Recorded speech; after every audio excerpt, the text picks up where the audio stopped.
ساری زمین کے یا پہاڑوں کے نیچے دفن کی، ہیں سب انسان کے لیے، اس کے تصرف میں دی، اور یہ تک فرما دیا کہ ہم نے کائنات تیرے لیے مسخر کر دی، تسخیر کر دی، تاکہ بندہ محنت کر کے ان کا حاصل کرے، تاکہ ان کی آبرو رکھ سکے، ان کو سنبھال سکے، ان سے صحیح معنوں میں فیض یاب ہو سکے۔ تو یہ نیچے کیوں چھپائیں؟ محنت کرنے کے لیے۔ دوسری چیز آپ پہ فرض کی علم کا حصول۔ اللہ کہتا ہے جو علم والے ہیں وہی مجھ سے زیادہ ڈرنے والے ہیں، اپنا ڈر بھی سمجھانا تھا، اور علم والوں کو میں درجے بلند کرتا ہوں۔ آج جن کے پاس زیادہ علم ہے وہ مغرب والے ہیں جنہوں نے دنیا کا علم حاصل کیا۔ اللہ نے یہ نہیں کیا کہ یہ مسلمان نہیں ہیں ان کے درجے بلند نہ کروں۔ آج دنیا میں سب سے زیادہ درجے ان کے بلند ہیں، سب پہ حکومت کر رہے ہیں، ہم تو غلاموں کی سی زندگی گزار رہے ہیں۔ کیوں؟ کہ ہم نے علم میں کاوش چھوڑ دی، جدوجہد چھوڑ دی، تحقیق چھوڑ دی، جستجو چھوڑ دی۔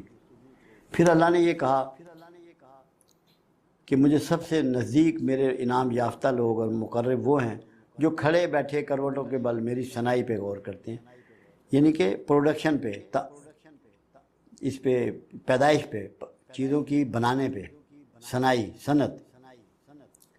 غربت دور کرنے کے لیے علم کے ساتھ محنت اور سائنسی علوم کا ہونا لازمی۔ محنت کی بات آپ یہ سمجھ لیں، ایک شخص کہنے لگا میں بڑا مقروض ہوں، بڑا غریب ہوں، سارے اصحاب رسول بیٹھے ہوئے تھے، آپ بھی تشریف فرما تھے۔ آپ نے کہا تمہارے گھر میں کچھ ہے؟ فرمایا ایک لکڑی کا پیالہ ہے جس میں ہم پانی شانی پیتے ہیں، کھانا، اور بھی کوئی برتن ہے۔ فرمایا جاؤ لے آؤ۔ جب وہ گھر سے لے آئے آپ نے اس کی بولی لگوائی۔ اس طریقے کو لائنز کلب نے اپنایا۔ لائنز کلب ایک سسٹم ہے، انہوں نے اپنایا، وہ سامان کی بولی لگواتے ہیں اور اس کی قیمت لگوا کے وہ قیمت اس بندے کو دیتے ہیں، اسے کسی کام پہ لگاتے ہیں۔ یہ انہوں نے رسول اللہ صلی اللہ علیہ وسلم سے سیکھا۔ آپ نے بولی لگوائی اور جب اس کے پیسے ملے فرمایا کہ ان کا تو آٹا لے لے یا کھانا لے لے 2 دن کا۔ لکڑی، اس کسی ساتھی سے کہا کہ تم جنگل سے ایک درخت سے لکڑی کاٹ کے 2 دستہ بناؤ اور اس سے تو لوہے کا کلہاڑا لے لے، اور صبح سے تو نے جنگل میں سے لکڑیاں کاٹنی ہیں اور بیچنی ہیں، 2 دن کا آٹا تیرے پاس ہے، باقی ارینجمنٹ ہو جائے گی۔ یہ نہیں کہا کہ اسے 5 روپے دو، بھیک کی جگہ محنت کرنی ہے، جدوجہد کرنی ہے، کاوش کرنی ہے۔ گھر کا ہر فرد کرے گا، ضرورت مندوں کا ہر فرد کرے گا۔ یہ پہلا پازیٹیو وے ہے۔ دوسرا یہ ہے کہ آپ رسول اللہ کی زندگی کا مطالعہ کریں۔ کتنے جوڑے کپڑے تھے، کتنے جوتے تھے، کتنی تلواریں تھیں، کتنے بستر تھے، کتنے برتن تھے۔ اللہ کے رسول نے پوری کائنات کو ٹیچ کر دیا کہ مفلسی سے بچنے کا طریقہ یہ ہے کہ کم سے کم سامان زندگی کے ساتھ زندگی گزارو، کم سے کم سامان کے ساتھ زندگی گزارو۔ یہ طریقہ ڈیزائن کیا رسول اللہ صلی اللہ علیہ وسلم نے۔ خوراک میں بھی جتنا کم آپ نے کھایا، کائنات میں ریکارڈ نہیں ملتا کہ کسی نے اتنا کم کھایا۔ اناج تو 63 سالہ زندگی میں 1.25 من بھی نہیں کھایا۔ کتنی کھجور کھائی۔ خود عائشہ صدیقہ رضی اللہ تعالیٰ عنہ کا قول مبارک ہے کہ ہمارے گھر میں 2 مہینے چولہا نہ جلتا، کتنا کم کھاتے تھے۔ یہ ہمارے لیے ڈیزائن کیا، کیونکہ ہم پہ آپ کی پیروی فرض ہے، ہمارے لیے ڈیزائن کیا۔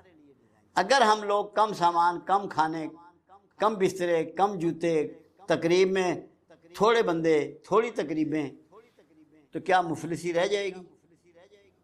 کیا غربت رہ جائے گی؟ میرے ایک ماموں تھے جو دنیا سے چلے گئے، مگر تھے سیانے بندے، سمجھدار بندے۔ تو مجھے ایک دن انہوں نے کہا، ایک جملہ کہا جو میں ابھی 78 سال کا ہو گیا ہوں، مجھے آج تک نہیں بھولا، میرے دماغ میں وہ فکس ہو گیا، متعین ہو گیا، چپک گیا۔ کہنے لگے بیٹا اپنے روز مرہ کے اخراجات کو قابو رکھنا، شادی بیاہ کا یا مکان بنانے کا خرچہ وہ زندگی میں ایک دفعہ ہوتا ہے، اس سے آدمی غریب نہیں ہوتا۔ جو روز مرہ کے فالتو خرچ کرتا ہے اس کو نہیں پتہ لگتا کہ میں نے کتنا ضائع کر دیا، کتنا بڑا نقصان کر دیا، پتہ تب لگتا ہے. وہ کہنے لگے اگر تو 10 روپے روز کے فالتو خرچ کرتا ہے تو مہینے کے 300 روپے ہو گئے, سال کے 3600 روپے ہو گئے, صرف 10 روپے فالتو خرچ کرنے پہ. اور اگر تو یہ 10 روپے بچا لے گا تو انہیں 3600 روپیہ بچا لیا سال میں. روز مرہ کے اخراجات کو جو قوم قابو کر لے گی, اپنے سسٹم میں لے آئے گی, کم سامان, کم کھانے پینے کے ساتھ, لیوش کام چھوڑنے کے ساتھ, وہ مفلس اور غریب نہیں ہو سکتی. پھر ایک بات انہوں نے مجھے اور سمجھائی کہ بیٹا جو بھی امیر ہوا وہ بچا کر ہوا, کما کر نہیں ہوا. جو بھی امیر ہوا وہ بچا کر ہوا, کما کر نہیں ہوا. اس کی مثال دی انہوں نے کہ ایک شخص 1000 روپیہ روز کماتا ہے اور 1000 ہی خرچ کر دیتا ہے, وہ قیامت تک امیر نہیں ہو سکتا. ایک آدمی 100 روپیہ روز کماتا ہے اور 20 روپے اس میں سے بچاتا ہے, وہ امیر ہو جائے گا. کیونکہ غریب کون ہے؟ جس کی آمدن اخراجات سے کم ہے, وہ غریب ہے. امیر وہ ہے کہ جس کی آمدن اخراجات سے زیادہ ہے. تو اگر کوئی شخص اپنے اخراجات کم کر لے, کمائی نہ بھی بڑھے, تو وہ غریب نہیں ہو سکتا. پھر غربت کے لحاظ سے 2 باتیں اور بھی ہیں جو آقا نے کہی کہ کفر سے قریب ترین چیز جہالت اور غربت ہے.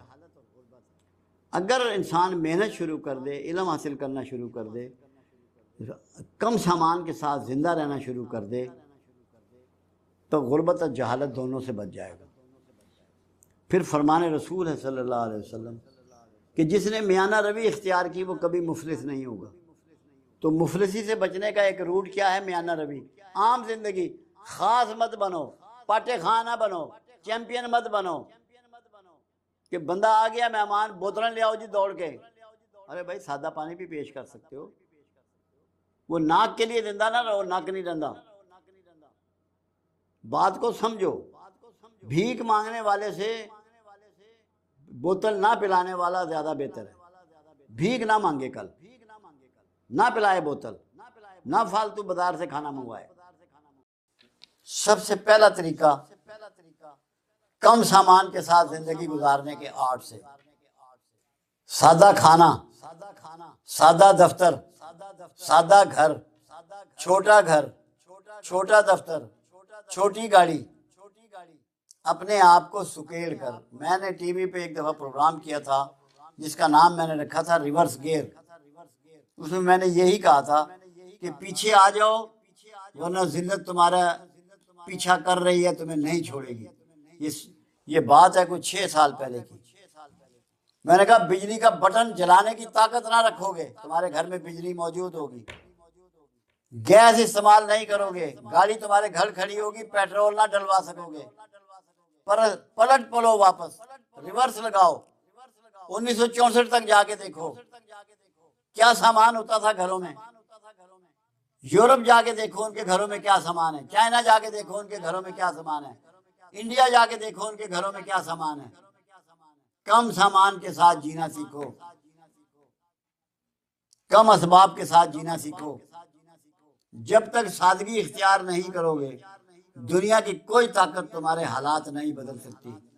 10 IMF آ جائیں تب بھی نہیں بدل سکتے. یہ ممکن ہی نہیں ہے.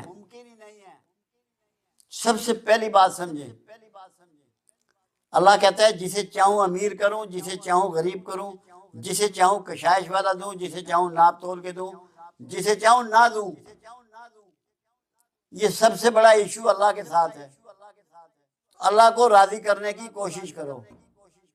جب تک اللہ کو راضی نہیں کرو گے تمہارے حالات نہیں بدلیں گے. دوسرا, اللہ کسی بھکاری کو پسند نہیں کرتا. بھکاریوں کے بارے میں حدیث مبارکہ ہے, میرے آقا کا فرمان ہے کہ قیامت والا دن بھکاری ایسے ہوں گے جیسے ان کے چہروں پہ غار ہوں, دونوں طرف یہ گالوں کی بجائے غار ہوں گے, ان کو ایسے اٹھایا جائے گا. پھر اللہ کہتا ہے میں نے اور تم مفلوق الحال تھے, میں نے اور میرے رسول نے تمہیں غنی کر دیا. اللہ رسول کو راضی کرنے کی کوشش کرو. راضی کیسے کرو گے وہ بھی اللہ بتا رہا ہے. اللہ فرماتا ہے جو میرے شکر گزار بندے ہیں میں ان کے انعامات میں اضافہ کرتا ہوں۔ ہمارے ہاں سب ناشکرے ہیں، صبح جب ہوتی ہے حکمرانوں کو، اہلکاروں کو، محلے والوں کو، سبزی والے کو، فروٹ والے کو، دودھ والے کو، گوشت والے کو، سب کو برا بھلا، ہر چیز نمبر 2 ہے، ہر چیز غلط ہے، اور جو کہہ رہا ہوتا ہے وہ سارے کام نمبر 2 کے کر رہا ہوتا ہے۔ ہر ایک کا شکوہ صبح، یہ زبان اللہ نے ہمیں دی تھی اور یہ ہونٹ دیے تھے اپنا شکر ادا کرنے کے لیے، ہم دن کی ابتدا ناشکرے پن سے کرتے ہیں۔ دنیا کی کون طاقت ہمیں محفوظ کر لے گی؟ کوئی بچا لے گا ہمیں؟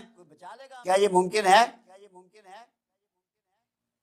تو ہمیں شکوے چھوڑ کے اللہ کا شکر گزار ہونا ہے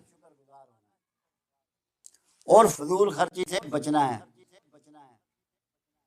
یہ دیکھنا ہے اپنے اپنے گھروں میں کہ کون سی چیز ایسی ہے جو ہم نہ کریں تو ہمارے اخراجات کم ہو سکتے ہیں۔ بھلے ان کے پاس جتنا مرضی پیسہ ہو، مگر اخراجات کرنا اچھی عادت نہیں ہے۔ ایک ایک آئٹم کو گننا ہے، دیکھنا ہے کہ آج سے 50 سال پہلے ہمارے گھروں میں کیا چیزیں استعمال ہو رہی تھی، کتنی استعمال ہو رہی تھی، آج کتنی استعمال ہو رہی ہیں اور کیا رویے ہیں ہمارے۔ باہر کھانے پہ ہم کتنا لگاتے ہیں، گھر میں پکانے پہ کتنا لگاتے ہیں۔ ہر چیز کو دیکھنا ہے، بھالنا ہے، اس کی بجٹنگ کرنی ہے، قومی سوچ کے ساتھ کرنی ہے۔ غربت قومی مسئلہ ہے، یہ تب تک دور نہیں ہوگی۔ پھر رسول اللہ صلی اللہ علیہ وسلم کا اس میں فرمان ہے، ایک تو اللہ کی طرف سے ہو گیا کہ فضول خرچی نہ کرو، اسراف نہ کرو، اور میرا شکر گزار بندے بنو، رزق کی تقسیم میرے ذمے ہے۔ رسول اللہ صلی اللہ علیہ وسلم کا ایک فرمان مبارک ہے، جس نے میانہ روی اختیار کی وہ کبھی مفلس نہیں ہوگا۔ کملی والے کا فرمان ہے، میانہ روی کو پکڑ لو، میانہ رو، کبھی مفلس نہیں ہوگا۔ تو ہم مفلس ہیں۔ اور دوسری بات، اللہ کے علاوہ کوئی غریبی کسی کی دور کر سکتا ہے؟ انٹرنیشنل سسٹم نے کتنے ملکوں کی غریبی دور کی ہے، کتنے لوگوں کی غریبی دور کی ہے؟ کوئی ریکارڈ ہے، کوئی مثال ہے کسی کے پاس؟ آپ نے اپنی غریبی خود دور کرنی ہے۔ ایک طریقہ یہ اللہ کی شکر گزاری کے ساتھ، اللہ سے پناہ مانگنے کے ساتھ، اللہ سے دعاؤں کے ساتھ، اللہ کی فرما برداری کے ساتھ، رسول اللہ صلی اللہ علیہ وسلم کی زندگی جو گزاری انفرادی اور اجتماعی، اس کی روشنی میں، اس کی ہدایت میں، اس کی ٹیچنگ میں، اس کے ساتھ پھر بھیک سے نفرت کرتے ہوئے، وہ لباس ہمیں نہیں چاہیے جو بھیک سے ملے، وہ بڑا گھر نہیں چاہیے جو بھیک سے ملے۔ بھیک سے نفرت کرنی، انسانی عزت نفس کے لیے جو سب سے ظالم چیز ہے اور بری چیز ہے وہ بھیک ہے۔ ہم ایک کس طرح نکل سکتے ہیں؟ پہلے نمبر پہ اسراف سے بچ کر، دوسرے نمبر پر اب آپ دیکھیں، میں آپ کو ایک مثال دیتا ہوں تاکہ آپ کو بات سمجھ میں آئے۔ ماؤ چائنا کا لیڈر، انقلاب کا لیڈر، ان سے کسی صحافی نے سوال کیا کہ آپ کا کوئی پرابلم ہے، کوئی مسئلہ ہے؟ کہا جی ایک بہت بڑا مسئلہ ہے۔ کہا کیا مسئلہ ہے؟ کہ ہمارے پاس کام زیادہ ہے، افراد کم ہیں، جو دنیا کی سب سے بڑی پاپولیشن ہے، کام زیادہ ہے، افراد کم ہیں۔ تو مقصد کیا ہوا؟ ہر فرد کو کام پہ لگا دو۔ اگر ہر فرد کام پہ لگ جائے اور کوئی مشکل نہیں ہے معاشرے کے لیے اور اسٹیٹ کے لیے۔ دوسری چیز آپ کے پاس وافر ہے، آبادی آپ کی 62% نوجوانوں کی ہے، ریٹائرڈ لوگوں کی نہیں ہے۔ یہ جاپان نہیں ہے کہ جہاں ریٹائرڈ لوگوں کی زندگی ہے، یہ پاکستان ہے، یہاں 62% نوجوان ہیں، اور زمین آپ کی بے شمار ہے۔ سارے نوجوانوں کو زمین کو آباد کرنے پہ لگا دو، اشتمال اراضی کے پروگرام بنا دو، مجبور کر دو ذمہ دار کو جس کی زمین ہے کہ اگر تیری زمین بے آباد ہوگی تو گورنمنٹ اس کو لے لے گی، ہائر کر لے گی۔ نوجوانوں کو یہ بتا دو کہ پاکستان کا کوئی سڑک ایسی نہ ہو جس کی سائڈیں کچی ہوں، وہ آباد کرنی ہے، کھیت آباد کرنے ہیں، پہاڑوں کو مسمار کر کے ان کو ہموار کر کے آباد کرنا ہے۔ ایگریکلچر ملک بن کے دکھا دو، ہر نوجوان کو استعمال کرو۔